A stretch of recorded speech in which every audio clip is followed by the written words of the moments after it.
ଜୟ ଜଗନ୍ନାଥ, ଜୟ ଜଗନ୍ନାଥ, ଜୟ ଜଗନ୍ନାଥ। ଗୃହସ୍ଥରେ ରହି କିପରି ଧର୍ମ ପାଳନ କରିବେ? ଭାଗବତର କଥା। ରାଜା ଯୁଧିଷ୍ଠିର ପଚାରିଲେ, ହେ ଦେବର୍ଷି ନାରଦ, ମୋ ପରି ଗୃହସ୍ଥ ବିଶେଷ ପରିଶ୍ରମ ନ କରି ମଧ୍ୟ କେଉଁ ସାଧନା ବଳରେ ଏ ପଦ ମୁଖ୍ୟ ପଦ ଯାହା କି ଦତ୍ତାତ୍ରେୟ ପ୍ରଭୃତି ନିର୍ବୃତ୍ତି ମାର୍ଗୀ ମାନେ ଲାଭ କରିପାରିବ, ତାହା ମୋତେ କୃପା କରି କୁହନ୍ତୁ।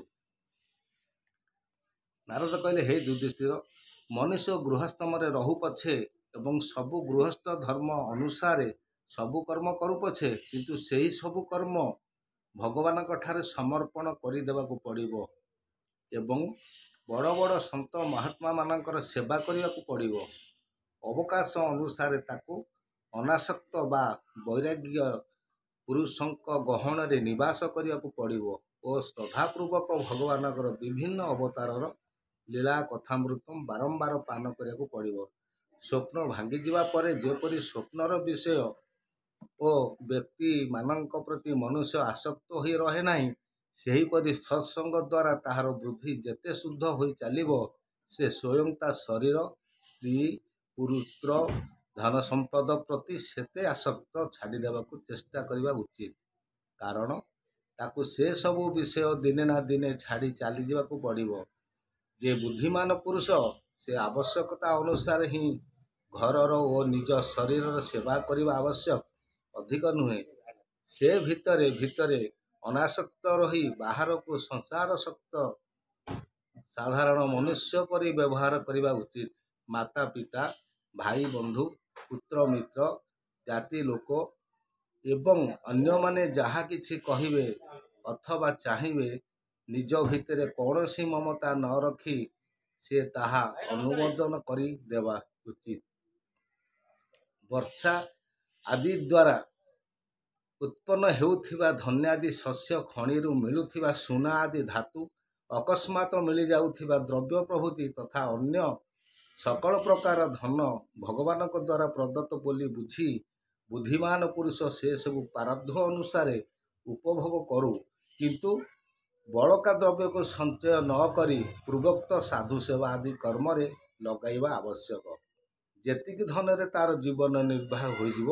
ମନୁଷ୍ୟ କେବଳ ସେତିକି ଧନ ଉପରେ ଅଧିକାର ରହିଛି। ଲୋଭେ ଅଧିକ ଯେ ଚିନ୍ତନ୍ତି, ଚୋର ସମାନେ ଦଣ୍ଡ ପାନ୍ତି। ହରିଣ, ଓଟ, ଗଧ, ବାନର, ମୂଷା, ସରୀସୃପ, ପକ୍ଷୀ, ମାଛି ଆଦି ଜୀବଙ୍କୁ ମନୁଷ୍ୟ ନିଜର ପୁତ୍ର ପରି ଭାବିବା ଉଚିତ। ନିଜର ପୁତ୍ର କନ୍ୟା ଓ ସେମାନଙ୍କ ମଧ୍ୟରେ ପ୍ରଭେଦ ବା କେତେ? ଗୃହସ୍ଥ ହୋଇ ମଧ୍ୟ ଧର୍ମ, ଅର୍ଥ, କାମ ନିମନ୍ତେ ବିଶେଷ କଷ୍ଟ ସ୍ୱୀକାର କରିବା ଉଚିତ ନୁହେଁ। ଦେଶ କାଳ ଓ ପାତ୍ର ମତେ ଜାମିଳେ କର୍ମର ଆୟତେ, ସେଭାବେ ପୋଷିବ ଜୀବନ ଦେଖିବ ସକଳେ ସମାନ। ଶ୍ୱାନ ଚଣ୍ଡାଳ ଅନ୍ୟ ଜାତି, ଆତ୍ମାର ପ୍ରାୟ ତାଙ୍କୁ ଚିନ୍ତି, ବିଭାଗେ ଭୋଗ ତାଙ୍କୁ ଦେବ, ଆତ୍ମାର ପରାଏ ଭାବିବ। ଅନ୍ୟ କଥା କ'ଣ କହିବା? ମନୁଷ୍ୟ ପତ୍ନୀକୁ ବି ଅତିଥି ଆଦିଙ୍କର ନିର୍ଦ୍ଦେଶ ବିଶୁଦ୍ଧ ସେବାରେ ଲଗାଇଦେବା ଆବଶ୍ୟକ। ଲୋକେ ସ୍ତ୍ରୀ ନିମନ୍ତେ ନିଜ ପ୍ରାଣ ବି ଦେଇ ଦିଅନ୍ତି, ଏପରିକି ସ୍ତ୍ରୀ ପାଇଁ ନିଜ ପିତାମାତା ଓ ଗୁରୁଙ୍କୁ ବି ମାରିଦିଅନ୍ତି। ଯେଉଁ ପୁରୁଷ ସେହି ସ୍ତ୍ରୀ ପ୍ରତି ରହିଥିବା ମମତା ପରିତ୍ୟାଗ କରିଦିଅନ୍ତି, ସେ ସ୍ୱୟଂ ନିତ୍ୟ ବିଜୟୀ ଭଗବାନଙ୍କୁ ମଧ୍ୟ ଜୟ କରିପାରିବେ। ଦେଖ ଏ ତୁଚ୍ଛ କଳେବର, ଅନ୍ତେ ଭଜଇ ତ୍ରିପ୍ରକାର, ଭସ୍ମ ପୁରୀଶ କୁର୍ମି ସ୍ଥାନ, ଅବଶ୍ୟ ଭଜେ ଅବସାନ। ଏପରି ତୁଚ୍ଛ ଶରୀର ଓ ଏହି ଶରୀରର ପାଇଁ ଯାହା ପ୍ରତି ଆସକ୍ତି ହୁଏ, ସେହି ସ୍ତ୍ରୀ କେଉଁଠି ଏବଂ ନିଜ ମହିମାର ଆକାଶଠୁ ମଧ୍ୟ ବ୍ୟାପକ ଅନନ୍ତ ଆତ୍ମା କେଉଁଠି? ଗୃହସ୍ଥ ପୁରୁଷ ପ୍ରାରବ୍ଧ ଅନୁସାରେ ମିଳିଥିବା ଦ୍ରବ୍ୟରେ ତଥା ପଞ୍ଚମହାଯଜ୍ଞ ଆଦିରୁ ବଳିଥିବା ଅନ୍ନରେ ହିଁ ନିଜର ଜୀବନ ନିର୍ବାହ କରିବା ଉଚିତ। ଯେଉଁ ବୁଦ୍ଧିମାନ ପୁରୁଷ ସେତିକି ବ୍ୟତୀତ ଅନ୍ୟ କୌଣସି ବସ୍ତୁରେ ସତ୍ତ୍ୱ ମମତ୍ୱ ରଖନ୍ତି ନାହିଁ, ତାଙ୍କୁ ସନ୍ଥମାନଙ୍କର ପଦ ମିଳିଯାଏ। ନିଜର ବର୍ଣ୍ଣାଶ୍ରମ ବିହିତ ବୃତ୍ତି ଦ୍ୱାରା ପ୍ରାପ୍ତ ସାମଗ୍ରୀରେ ପ୍ରତିଦିନ ଦେବତା, ଋଷି, ମନୁଷ୍ୟ, ପ୍ରାଣୀ ଓ ପିତୃଗଣଙ୍କୁ ତଥା ନିଜ ଆତ୍ମାକୁ ପୂଜା କରିବା ଆବଶ୍ୟକ। ଏହା ହେଉଛି ଏକମାତ୍ର ପରମେଶ୍ୱରଙ୍କର ଭିନ୍ନ ଭିନ୍ନ ରୂପରେ ଆରାଧନା। ଯଦି ନିଜର ଯୋଗ୍ୟତା ଅନୁରୂପ ଯଜ୍ଞ କରିବା ନିମନ୍ତେ ସବୁ ଆବଶ୍ୟକ ବସ୍ତୁ ମିଳିଯାଏ, ତେବେ ବଡ଼ ବଡ଼ ଯଜ୍ଞ ବା ଅଗ୍ନିହୋତ୍ର ଆଦି ଦ୍ୱାରା ଭଗବାନଙ୍କର ଆରାଧନା କରିବା ଆବଶ୍ୟକ। ହେ ଯୁଧିଷ୍ଠିର, ଦେଖିବାକୁ ଗଲେ ଭଗବାନ ହେଉଛନ୍ତି ସବୁ ଯଜ୍ଞର ଭୋକ୍ତା, କିନ୍ତୁ ବ୍ରାହ୍ମଣଙ୍କର ମୁଖ୍ୟରେ ଅପ୍ରୀତ ହବିଷ୍ୟାନ୍ନରେ ଯେ ସେ ଯେତେ ତୃପ୍ତ ହୁଅନ୍ତି, ଅଗ୍ନିମୁଖରେ ହବନ କଲେ ସେ ସେତେ ତୃପ୍ତି ହୁଅନ୍ତି ନାହିଁ।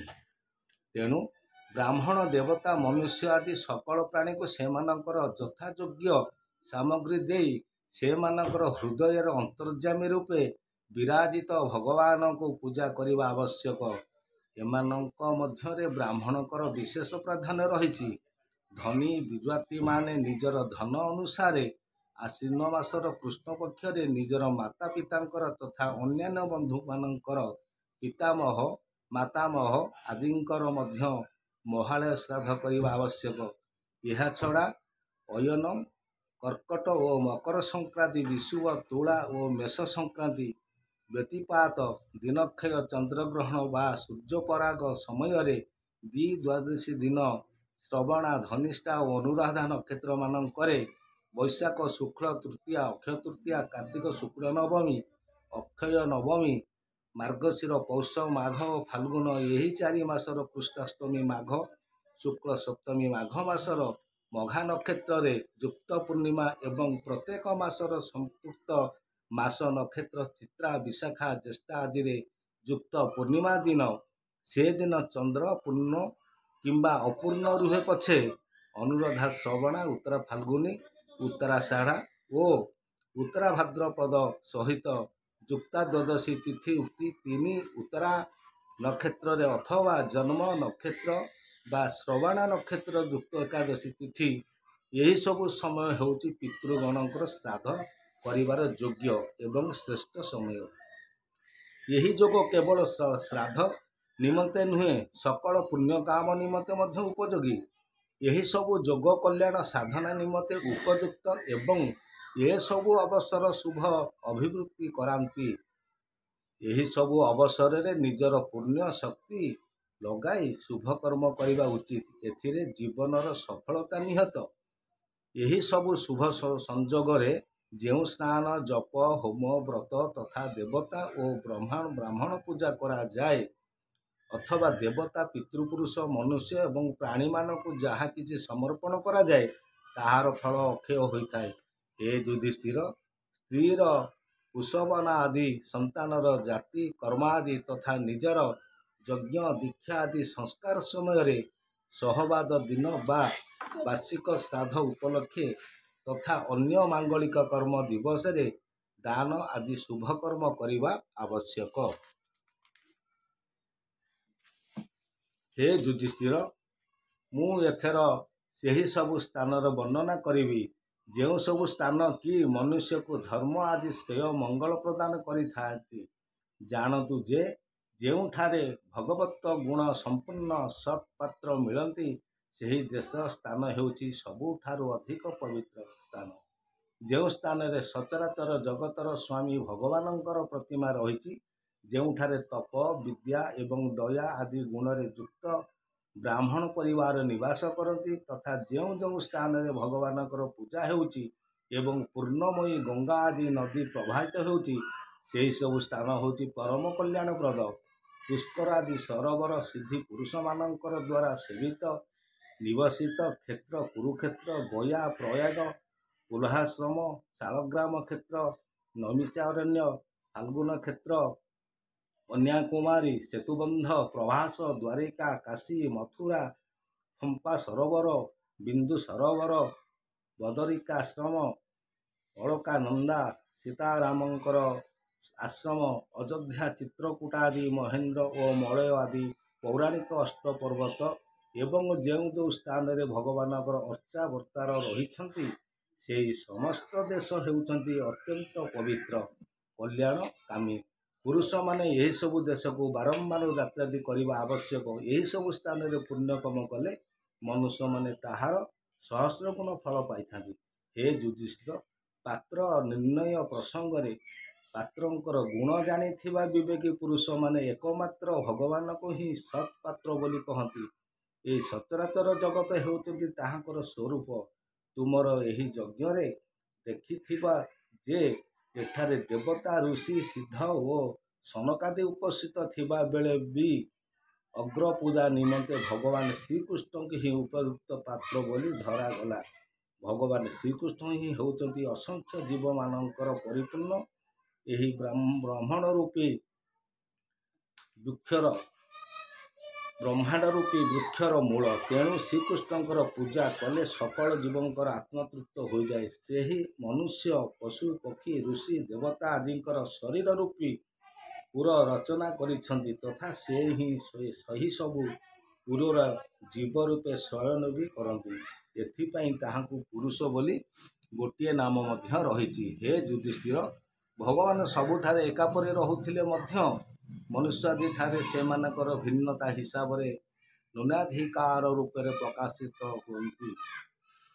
ତେଣୁ ପଶୁ ପକ୍ଷୀ ଆଦି ଶରୀରଧାରୀଙ୍କ ଅପେକ୍ଷା ମନୁଷ୍ୟ ହିଁ ଶ୍ରେଷ୍ଠ ପାତ୍ର ଏବଂ ମନୁଷ୍ୟମାନଙ୍କ ମଧ୍ୟରେ ବି ଯାହାଙ୍କଠାରେ ଭଗବାନଙ୍କର ଅଂଶ ହୋଇଥିବ, ତପ ଯୋଗ ଆଦି ଯେତେ ଅଧିକ ପରିମାଣ ଦେଖିବାକୁ ମିଳେ ସେ ସେତେ ଅଧିକ ଶ୍ରେଷ୍ଠ। ହେ ଯୁଧିଷ୍ଠିର, ତ୍ରେତା ଆଦି ଯୁଗରେ ବିଦ୍ୟମାନ ଦେଖିଲେ ଯେ ମନୁଷ୍ୟମାନେ ନିଜ ନିଜ ଭିତରେ ଏକ ଆରକକୁ ଅପମାନିତ ଆଦି କରୁଛନ୍ତି। ତେଣୁ ସେମାନେ ଉପାସନାରେ ସିଦ୍ଧି ନିମନ୍ତେ ଭଗବାନଙ୍କର ପ୍ରତିମା ପ୍ରତିଷ୍ଠା କଲେ। ସେହି ସମୟରୁ କେତେକ ଲୋକ ବଡ଼ ଶ୍ରାଦ୍ଧ ଓ ଶୁଦ୍ଧ ସାମଗ୍ରୀ ଦ୍ୱାରା ପ୍ରତିମାରେ ହିଁ ଭଗବାନଙ୍କର ପୂଜା କରନ୍ତି। କିନ୍ତୁ ଅନ୍ୟ ପ୍ରତି ଦୋଷ କରୁଥିବା ମନୁଷ୍ୟ ପ୍ରତିମା ପୂଜା କଲେ ମଧ୍ୟ ତାକୁ ଉପାସନାରେ ସଫଳତା ମିଳେ ନାହିଁ। ହେ ଯୁଧିଷ୍ଠିର, ମନୁଷ୍ୟମାନଙ୍କର ମଧ୍ୟରେ ବି ବ୍ରାହ୍ମଣମାନଙ୍କୁ ବିଶେଷ ସୁପାତ୍ର ଭାବରେ ଗଣାଯାଏ। କାରଣ ବ୍ରାହ୍ମଣ ନିଜର ତପସ୍ୟା, ବିଦ୍ୟା, ସନ୍ତୋଷ ଆଦି ଗୁଣ ହେତୁ ଭଗବାନଙ୍କର ବେଦ ରୂପ ଶରୀରକୁ ଧାରଣ କରନ୍ତି। ମହାରାଜ, ତୁମ ଆମ କଥା କ'ଣ କହିବା? ଏ ଯେଉଁ ସର୍ବାତ୍ମା ଭଗବାନ ଶ୍ରୀକୃଷ୍ଣ ଏହାଙ୍କର ଇଷ୍ଟଦେବ ମଧ୍ୟ ବ୍ରାହ୍ମଣ। କାରଣ ବ୍ରାହ୍ମଣଙ୍କ ଚରଣ ଧୂଳିରେ 3 ଲୋକ ପବିତ୍ର ହେଇ ଯାଉଛି। ଜୟ ଜଗନ୍ନାଥ, ଜୟ ଜଗନ୍ନାଥ, ଜୟ ଜଗନ୍ନାଥ।